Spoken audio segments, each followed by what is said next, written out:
Le trésor invisible d'Elouan. Dans un petit village aux toits colorés, vivait un garçon nommé Elouan.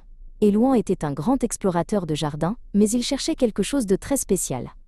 Il voulait trouver le secret du vrai bonheur. Il pensait que c'était peut-être caché sous une pierre ou dans le creux d'un vieil arbre.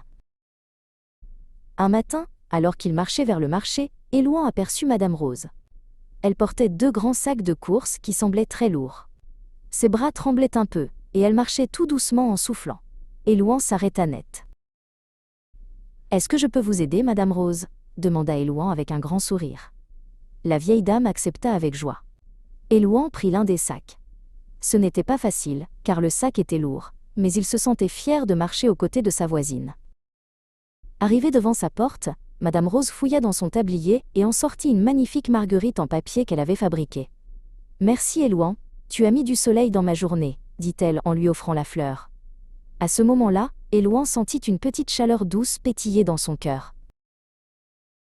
Un peu plus loin, près du grand chêne, Elouan vit la petite Mila. Elle était assise sur un banc, le visage triste. Son cerf-volant rouge était coincé tout en haut des branches, agitant sa queue désespérément dans le vent. Elouan s'approcha de Mila. « Ne t'inquiète pas, nous allons le récupérer ensemble !» Il ne pouvait pas grimper aussi haut, mais il trouva une longue branche tombée au sol. Avec patience, il commença à pousser doucement le cerf-volant pour le libérer.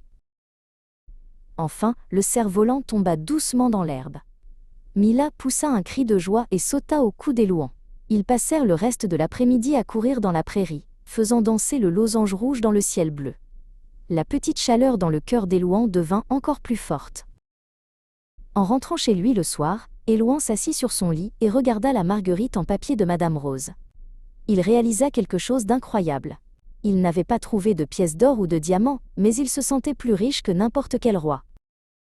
Il comprit enfin le secret. Le bonheur n'est pas quelque chose que l'on garde pour soi. C'est quelque chose que l'on donne. Plus il aidait les autres, plus son propre trésor intérieur grandissait. Il décida que chaque jour il ferait au moins une petite chose pour faire briller le cœur de quelqu'un. Le lendemain, Elouan sortit de chez lui, avec un panier rempli de petits dessins et de fleurs. Le village entier semblait plus lumineux. Car la générosité est comme une lumière. Quand on l'allume pour quelqu'un d'autre, elle éclaire aussi notre propre chemin.